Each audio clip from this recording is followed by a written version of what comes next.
दोस्तों, चुनाव आयोग आपके वोटर आईडी में एक दूसरा सबसे बड़ा बदलाव करने जा रहा है, जहां अब वोटर आईडी बनवाने के लिए आपको मकान नंबर देने की जरूरत ही नहीं पड़ेगी। जी हां, इस खबर को देखिए। इस खबर में साफ साफ लिखा हुआ है कि वोटर आईडी में मकान नंबर डालने की अनिवार्यता समाप्त करना शामिल है। मकान नंबर की जगह आधार नंबर डालने को भी विकल्प के तौर पर देखा जा रहा है। आपको याद होगा कि जब कांग्रेस की तरफ से राहुल गांधी ने तमाम वोट चोरी के जो सबूत पेश किए थे, उसमें कई जगहों पर मकान नंबर का जीरो होना बताया था। इसके बाद से ही लगातार सवाल उठ रहे थे, लगातार चुनाव आयोग से इस पर सवाल पूछे जा रहे थे। जवाब में चुनाव आयोग कहता है कि कई ऐसे लोग हैं जो बेघर रह होते हैं। वो आमतौर पर पुल के नीचे, रैन बसेरे में या फिर लैंप के नीचे रहकर अपनी रात गुजारते हैं। ऐसे में उनके मकान नंबर की जगह पर एक काल्पनिक नंबर दे दिया जाता है। और जब इस पर भी सवाल पूछे जाने लगे तो फिर चुनाव आयोग ये फैसला लेता है कि इन जवाबों से बचने के लिए, यानी जवाब ना देना पड़े, इस वजह से ये फैसला ले लेते हैं। अब ये दूसरा सबसे बड़ा फैसला हमने इसलिए कहा क्योंकि उससे पहले एक खबर सामने आई थी जहां बताया गया था कि एसआईआर के बाद आपकी वोटर आईडी बदल दी जाएगी, यानी अब आपको नया वोटर आईडी दिया जाएगा। बताया जा रहा है, दावा किया जा रहा है कि इससे आपके लिए तमाम चीजें आसान हो जाएंगी। लेकिन एक के बाद एक जब राहुल गांधी ने आरोप लगाने शुरू किए, तब ही चुनाव आयोग को इन बदलावों की याद क्यों आ रही है। इससे पहले मुश्किल से साल भर पहले लोकसभा के चुनाव हुए थे, उस दौरान ये चीजें सामने क्यों नहीं आई, उस दौरान ये बदलाव क्यों नहीं किए गए।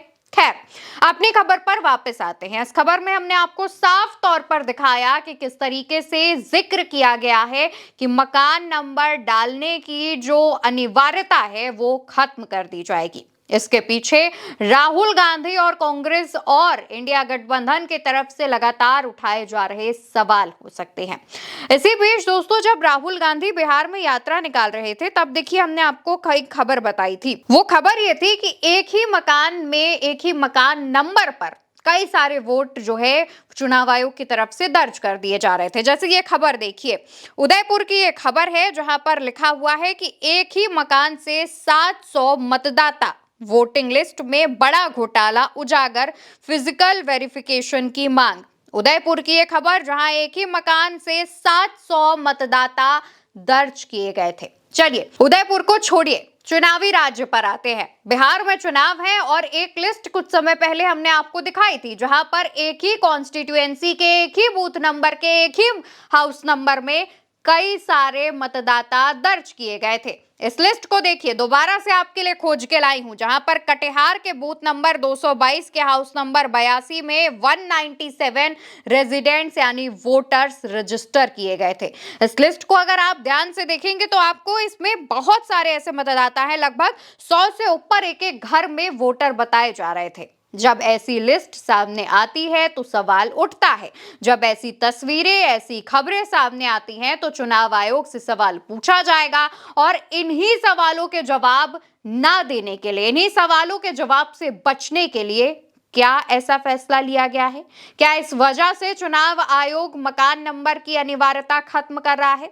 यहां पर भी रुकिए, एक और आपके लिए लिस्ट लेकर आए थे जहां पर दिखाया गया, साफ साफ बताया गया कि असली मकान नंबर मौजूद है लेकिन चुनाव आयोग की मतदाता सूची से गायब है। इसमें 4 तस्वीरें लगी हुई हैं, गेट जो दरवाजे हैं उनके बाहर मकान नंबर लिखे हैं, साफ शब्दों में लिखे हैं, धुंधले शब्दों में भी नहीं, साफ शब्दों में लिखे हुए हैं, लेकिन उसके बावजूद चुनाव आयोग की लिस्ट में इन मकान नंबरों का जिक्र नहीं था। यहां तक कि एक खबर सामने आई थी जहां पर बिहार का एक गांव, पूरे उस गांव में जितने भी लोग थे उनको एक ही मकान का निवासी बता दिया गया था। एक गांव के लोगों को एक मकान में समेट के चुनाव आयोग ने रख दिया था। दोस्तों, कोई छोटी मोटी मामूली बात नहीं है। ये कारनामा, ये करिश्मा चुनाव आयोग कैसे कर ले रहा है, यही बात विपक्ष जानना चाहता है।